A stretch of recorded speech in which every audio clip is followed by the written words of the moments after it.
हमारा जो next topic है बच्चों, वह है धातुओं और अधातुओं की जल के साथ किस प्रकार अभिक्रिया होती है। सोडियम जो धातु है वह बहुत अधिक क्रियाशील धातु होती है। यह ऑक्सीजन और जल के साथ अत्यंत तीव्र गति से अभिक्रिया करती है।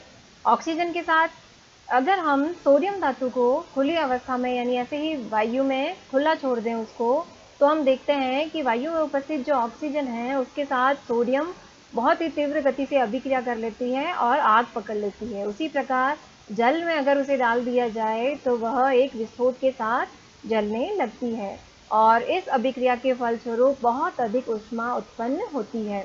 इसीलिए सोडियम धातु को प्रयोगशाला में मिट्टी के तेल में संचित रखा जाता है।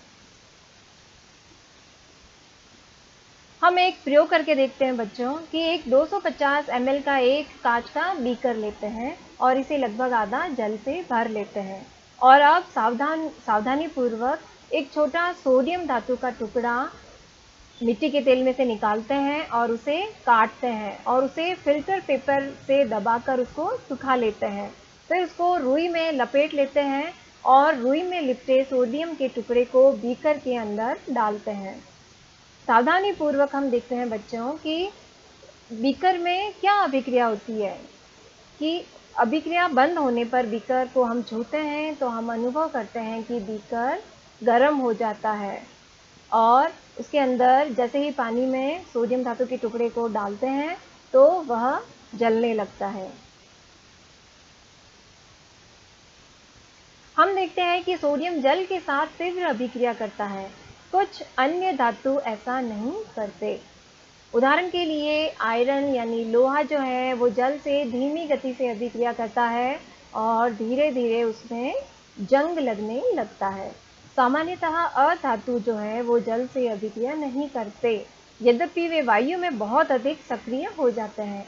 इस प्रकार के अधातुओं को जल में रखा जाता है। इसका एक उदाहरण है बच्चों कि फास्फोरस जो है वो भी बहुत अधिक सक्रिय अधातु है। वायु में खुला रखने पर यह आग पकड़ लेता है।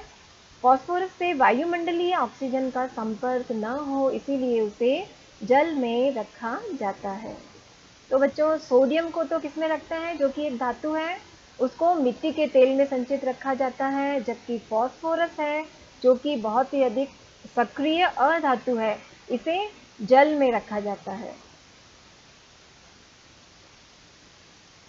अम्लों से अभिक्रिया, इसके लिए एक एक्टिविटी करते हैं हम बच्चों। इसके लिए हमें सावधानी रखनी होगी कि अपने चेहरे को परख नलियों से दूर रखना होगा और परख नलियों को पकड़ने के लिए हमारे पास टेस्ट ट्यूब होल्डर भी होना चाहिए और हमको जो भी परख नली में धातु अधातु के नमूने डालने हैं उनको अलग अलग से डालना होगा।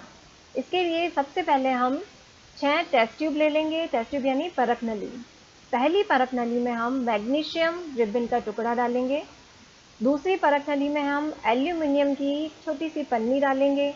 तीसरे में आयरन की यानी लोहे की छीलन डालेंगे थोड़ी सी। चौथी परख नली में कॉपर उसका एक छोटा सा तार डालेंगे। पांचवी परख नली में लकड़ी का कोयला यानी कि थोड़ा सा कोयले का चूर्ण डालेंगे और छठी परख नली में सल्फर चूर्ण डालेंगे और इन परख नलियों पर हम क्रमशः A, B, C, D, E और F मार्क कर देंगे। अब ड्रॉपर की सहायता से प्रत्येक परख नली में एक एक करके 5 ml तनु हाइड्रोक्लोरिक अम्ल डालेंगे यानी डाइल्यूट HCl। कंसंट्रेट नहीं डालेंगे बच्चों, डाइल्यूट यानी जिसमें पानी की मात्रा, जिस अम्ल में पानी की मात्रा अधिक हो उसे हम कहेंगे तनु हाइड्रोक्लोरिक अम्ल, वह डालेंगे और अभिक्रिया का सावधानी पूर्वक प्रेक्षण करेंगे। यदि ठंडे विलयन में कोई अभिक्रिया नहीं होती है तो परख नली को हम हल्का सा गर्म कर लेंगे बर्नर पर। प्रत्येक परख नली के मुंह के पास एक जलती हुई माचिस की तीली ले जाएंगे और यही जो एक्सपेरिमेंट है ये हम डाइल्यूट हाइड्रोक्लोरिक अम्ल के स्थान पर डाइल्यूट सल्फ्यूरिक अम्ल यानी H2SO4 को लेकर दोहराएंगे। हम देखेंगे कि धातु और अधातु अम्लों से किस प्रकार अभिक्रिया करते हैं। हमने सारी जो 6 परख नलियाँ ली थी, उन सभी परख नलियों पर हमने क्या ड्रॉपर की सहायता से 5-5 ml डाइल्यूट HCl और उसके बाद में वापस यही प्रयोग हमने डाइल्यूट H2SO4 दोनों प्रकार के अम्ल है इससे दोहराया था। परख नलियों के मुंह के पास जब जलती हुई माचिस की तीली ले जाते हैं तो कुछ परख नलियों में पॉप की ध्वनि उत्पन्न होती है। हम देख पाते हैं कि अधातु सामान्यतः अम्लों से अभिक्रिया नहीं करती, लेकिन जिस भी परख नली में हमने धातु के टुकड़े डाले हैं यह अम्लों से अभिक्रिया करते हैं और हाइड्रोजन गैस उत्पन्न करते हैं जो पॉप की ध्वनि के साथ जलती है। हम यह भी देखते हैं कि कॉपर जो है वो तनु हाइड्रोक्लोरिक अम्ल से गर्म करने पर भी अभिक्रिया नहीं करता, परंतु यह सल्फ्यूरिक अम्ल से अभिक्रिया कर लेता है।